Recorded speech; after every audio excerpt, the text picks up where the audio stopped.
অসমৰ চৰকাৰী ভাষা হৈ থাকিব আৰু ABMCক আমি একচুৱেলি তেওঁলোকক ডাঙৰ কৰিব বিচৰা নাই আমাৰ সন্মুখত তেওঁলোক এবাৰ পিটিকি দিলে তেওঁলোক গোটেই হ'ব মৰি যাব কিন্তু আমি কাকো মাৰিব বিচৰা নাই সহাৱস্থান কৰক যদি ইয়াত থাকিব বিচাৰে আৰু যিসকল মানে সন্দেহযুক্ত নাগৰিক সেইসকলৰ বিৰুদ্ধে আজি যি ধৰণৰ আমাৰ মুখ্যমন্ত্ৰী ডাঙৰীয়াৰ নেতৃত্বত যি ধৰণৰ আজি উচ্ছেদ অভিযান চলিছে আসলতে হেতুকে আবেগিক কৰি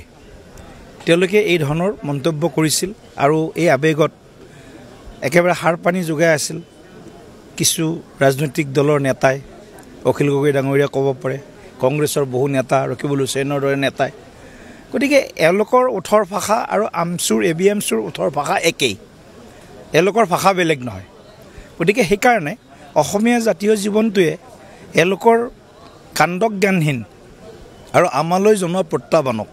নিশ্চিতভাৱে ইয়াৰ প্ৰত্যুত্তৰ দিবৰ কাৰণে আজিও থাকিব লাগে কথা এইটোৱে আৰু ABMCৰ নেতাৰ ধমকি বা প্ৰত্যাহ্বানে জাতিটোক দুৰ্বল কৰিব কেতিয়াও নোৱাৰে বৰঞ্চ জাতিটোক সবল কৰাৰ এপাত অস্ত্ৰ আমাৰ হাতত দিছে গতিকে এই সময়ত এই অস্ত্ৰপাত যদি আমি সকলোৱে মিলি যদি অনাগত দিনৰ বাবে আমি অস্ত্ৰপাত ব্যৱহাৰ কৰাৰ কাৰণে সাজু হওঁ তেতিয়া জাতীয় জীৱনটো সমৃদ্ধিশালী হ'ব শক্তিশালী হ'ব আৰু যদি বোলে নহয় কেৱল ৰাজনৈতিক লাভালাভৰ বাবে ৰাজনৈতিক মুনাফাৰ বাবে যদি কোনোবাই এই ধৰণৰ বক্তব্যক সৰু কৰিব বিচাৰে তেন্তে তেওঁলোকৰ এইটো অপৰাধ হ'ব আৰু সেই অপৰাধীসকল জাতীয় জীৱনটোক পৰা হাৰি যাব নোৱাৰে গতিকে সেইটো কাৰণে